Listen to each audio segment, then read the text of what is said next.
இப்போ சங்குப்பூட்டி எப்படி செய்யறதுன்னு சொல்ல போகிறேன். ஃபர்ஸ்ட் ஒரு கிளாஸ் ஆஃப் டம்ளர் ஊற்றணும். நல்லா பாயில் பண்ணிக்கணும். ஒரு கிளாஸ் ஆஃப் வாட்டர், பச்சை தண்ணியும் இருக்கலாம். நல்லா பாயில் பண்ணு. இப்போ வாட்டர் நல்லா பாயில் ஆயிடுச்சு.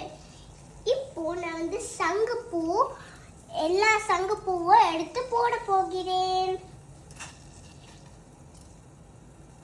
அப்புறம் 5 minutes கழிச்சு பார்த்தீங்கன்னா அப்புறம் ஸ்டவ் ஆஃப் பண்ணிடுங்க. ஸ்டவ் ஆஃப் பண்ண உடனே ஜிஞ்சர் கூட போடலாம். அப்புறம் ஸ்டவ் ஆஃப் பண்ணிடுங்க.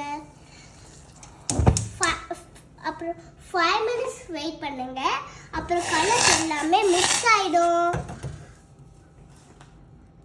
இப்போ பாத்தீங்களா, நல்லா வாட்டர் நல்லா சேஞ்ச் ஆயிடுக்கு. ப்ளூ கலரா மாறிடுச்சு. இப்போ சங்குப்பூட்டி ரெடி. நானும் அம்மாவும் ஃபில்டர் பண்ணி குடிக்க போறோம். அருமையா இருக்கும். நான் ஆல்ரெடி ட்ரை பண்ணியிருக்கேன். ரொம்ப அருமையா இருந்துச்சு. இதை கண்டிப்பா ட்ரை பண்ணுங்க. அப்புறம் இந்த பூ எல்லா கார்டன்ஸ்லயும் இருக்கும். நீங்க காசு செலவு பண்ண தேவையே இல்லை. இந்த பூல நிறைய சத்துக்கள் நிறைய இருக்கும். கண்டிப்பா ட்ரை பண்ணுங்க. இந்த இதுல நிறைய பெனிஃபிட்ஸ் இருக்கு. தேங்க்யூ.